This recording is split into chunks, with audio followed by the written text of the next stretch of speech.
আমি আপনাদেরকে একটা জিনিস দেখাবো যে আমার বাসায় আমি কিভাবে বিদ্যুৎ সেভিং করি। বিদ্যুৎ সেভ করলে এতে আমাদের দুই দিক থেকে লাভ হচ্ছে। একদিক দিয়ে হচ্ছে কার্বন ফুটপ্রিন্ট কম হচ্ছে, অন্য দিক দিয়ে আমার এনার্জি বিল কম আসতেছে।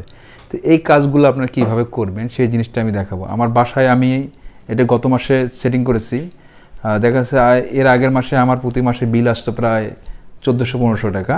এখন আমি পুরো বাসায় এই লাইট সিস্টেমটা লাগানোর পর থেকে আমার বিল মোটামুটি 300-400 টাকা কম আসছে। আপনাদের আমার গেটের বাইরে যে লাইটটা লাগানো আছে, আমি দরজাটা খুলবো, খোলার পর এখন দেখবেন যে অটোমেটিক আমার লাইটটা জ্বলবে। তাহলে আমি যদি একটু জুম করে দেখাই আপনাকে যে লাইটটা কোথা থেকে কী কারণে জ্বলে। সেন্সর লাগানো আছে, যদি কোনো মানুষের সংস্পর্শে চলে আসে সেক্ষেত্রে অটোমেটিক এই লাইটটা জ্বলবে।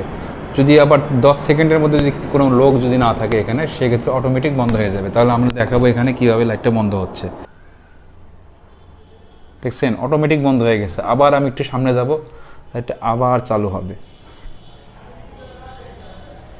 আবার চালু হয়ে গেছে। যদি আপনারা এইভাবে যদি প্রতিটা রুমে যদি আপনারা লাইটগুলো লাগান, সেক্ষেত্রে দেখা যাচ্ছে যে আপনি হয়তো একটা রুমে সুইচ অন করে রাখছেন, হয়তো রেখে হয়তো বাথরুমে গেলেন বা আপনি বাসার ছাদে গেলেন বা বেলকনিতে গেলেন, সেই ক্ষেত্রে যখনই মানুষের কোনো সংস্পর্শ থাকবে না তখন এই মোশন লাইটগুলো অটোমেটিক চলবে। মার্কেটে এখন অ্যাভেলেবেল পাওয়া যাচ্ছে। যারা এই কাজটা করতে চাচ্ছেন তারা হয়তো মার্কেট থেকে কিনে এই ধরনের লাইট লাগালে আপনার এনার্জি সেভ হবে বা অনেক কারেন্ট বিলও আপনার বাঁচবে। ধন্যবাদ।